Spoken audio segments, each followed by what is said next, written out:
It's almost time up, if it isn't already. Well, I suppose they want to prove that progression. Yeah. Step. Yeah.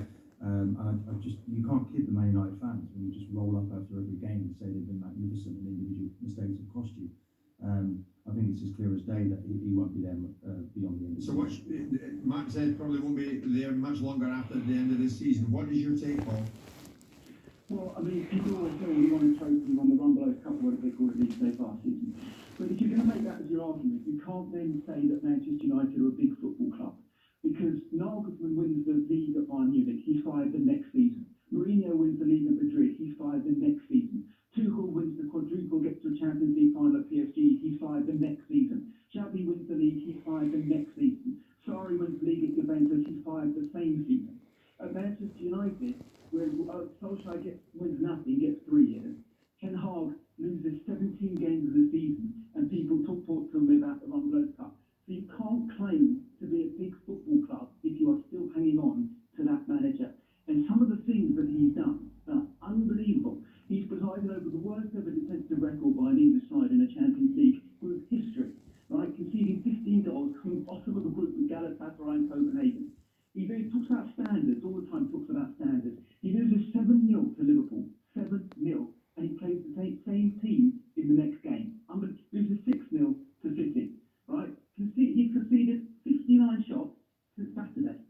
109 shots in 4 games, right? And I'm reading you stats, which I don't like to do. I've got a few of them in front of me. No, listen, you're well armed, of course. You have to understand the depth of it, right? We had an FA Cup final to stop our greatest rivals winning the treble, the most pathetic performance I've ever seen. Stomped out of the Europa League 3-0 by Seville.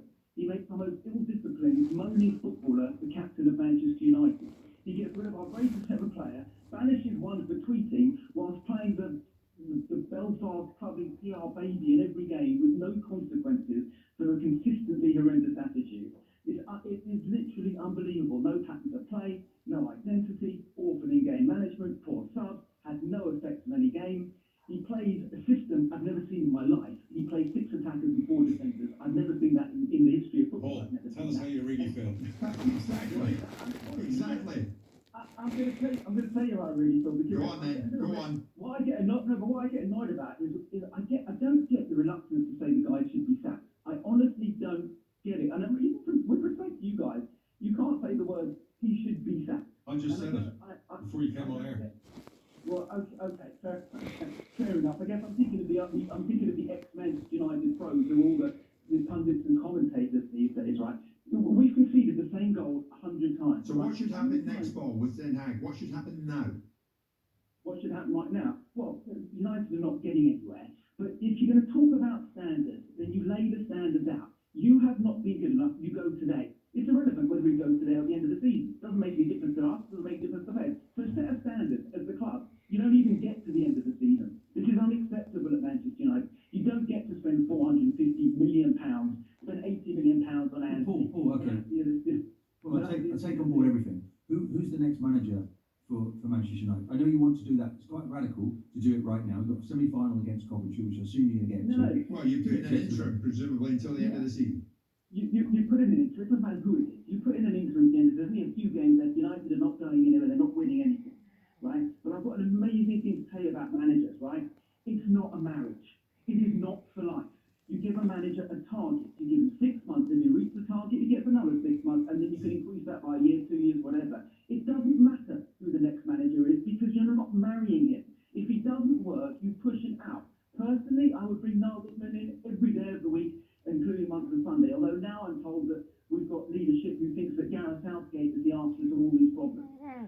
But whatever it is, where we are now is unacceptable for any top club. And as I told you, the people who were fired at the beginning from top clubs, that is how top clubs behave.